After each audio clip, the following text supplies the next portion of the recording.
Well, joining me is a young man who is a member of one of harness racing's most respected families, and also one of the most successful. He's a fourth generation, but it could have been all so different had not been for a serious injury while playing rugby league. He may have been wearing a rugby league jumper instead of harness racing silks. And I caught up with Doug Hewitt to discuss his career. Well, Doug, before we discuss the rugby league career compared to the harness racing career, you drove the Mustang in the opening event, and what an effort by him. He must be due for a win.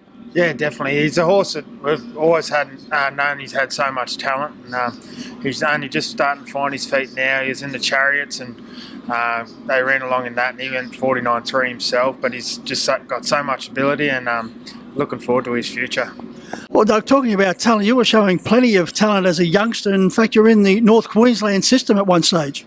Yeah, I played my fair share of footy. I started off out in the country, out in Bathurst, and made my way down to Sydney with Penrith for a while, and then went up North Queensland and had a try there to finish back down on the Gold Coast. So footy took me everywhere, and I love the game, but also looking forward to what the trotting industry has for me. And Doug, a serious knee injury put play to any plans you did have as far as a rugby league career? Yeah, it definitely hampered it. It's one of those injuries where it can make or break. If you put the time in and come back, it can help you. But when you're on the verge, it's sort of make or break, and that sort of broke me a little bit. But I always knew I had this industry to fall back on, and enjoying every minute of it so far. You also were turning out with the Bathurst Panthers, and then 2 years ago you suffered another serious knee injury, but this time courtesy of a horse. Yeah, copped the kick, just breaking in a couple of yearlings, and the knees have always been a bit of an issue. That was my fourth surgery I had on my knee, so lucky it was only a little clean out, and made it back to the field at Bathurst Panthers, where we've took out the last two competitions and going for our third straight this year.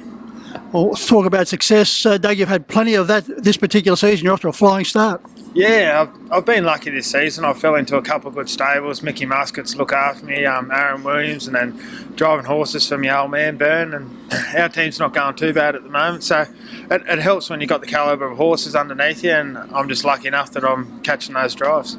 He's going extremely well, Michael Muscat. How did that association come about, Doug? I've been mates with Mickey for a long time, and I was having a bit of success before he moved his team down to Bathurst, and at the time he had a couple of drivers, and I was sort of lucky where I could just jump on anyone he needed me to, and I ended up landing on a couple of nice ones and having a bit of success, so he's kept me on, and I've been grateful for every opportunity.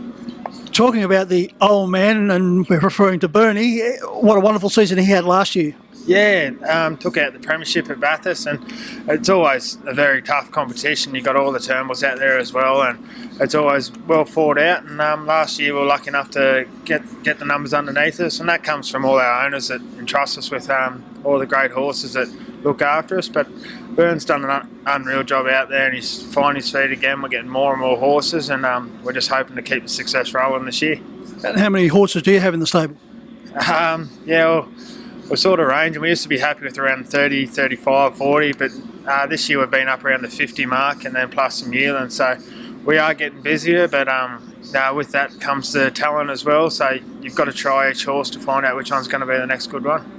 Talking about good ones, Doug, College Chapel, winner of the Bathurst Gold Crown, he's had his issues ever since, and one of those issues was he was suffering from asthma. Yeah, it was a hard one to detect. We had a lot of troubles with him, and he sort of changed his personality a bit and just wasn't getting there like we thought he should. And after numerous tests and different strategies we approached with him, we've come back to that it was asthma, and it was taking its fair toll on him. So it was a hard one to treat, and with other injuries it sort of slowed him down, but we gave him a good spell, and the owners have elected to send it down to Dean Sinoscus to give him another try, and we're just hoping that he can find his way back to the track and back to his best. The Bathurst region, Doug, always very strange. You mentioned the Turnbulls, you've got the Hewitts. I don't know who's got the bigger number there between the Turnbull and the Hewitts, but the Frisbees, it's very strong, very competitive racing. Yeah, it always is. All good mates off the track, and when you put us all out on the track, it's always very competitive. But there's more numbers from the Turnbull side of things against us, but we've probably got the biggest stable in one stable at the moment. And with CB's, Chris Frisbee's horse at the moment, they're on fire. So whatever race you're going into, it's never just a walkover, that's for sure. Talking about the Turnbulls, you've been combining with Josh Turnbull with Bell River Boy. You've had some good luck there. Yeah, definitely. Fell into him last year. Was out more at the country tracks and had a bit of success. We took out the gig final out there, so got Josh's first gig, which he was more than happy with, and he'd been trying for years. So no, we had a bit of success there, and I enjoyed it. Doug, as I mentioned, a fourth generation, but just going back 3 generations to your grandfather, Tom. And what a great move it was. He was a cattle and sheep farmer. Then in the early 70s, decided to give that away and concentrating on harness racing. And as I said in the intro, the Hewitt family have just been synonymous with success. Yeah, definitely. Well, Grandad paved the way. Like his father ahead of him had a couple here and there, which helped Grandad out a little bit. But when he decided to turn his hand to this and went at it pretty serious, he was very successful with some great horses. Nickelong's Shadow being probably one of the main ones. But then that led all the family into following his footsteps. All the brothers and Jen were all into the sheep and shearing and everything like that, but they always knew that they had this to come back to, and pretty much every family that's took it up from there has had their success, and yeah, all the kids as well, all the grandkids now are taking it on, and as you said, 4th generation, and all the kids love it and very competitive.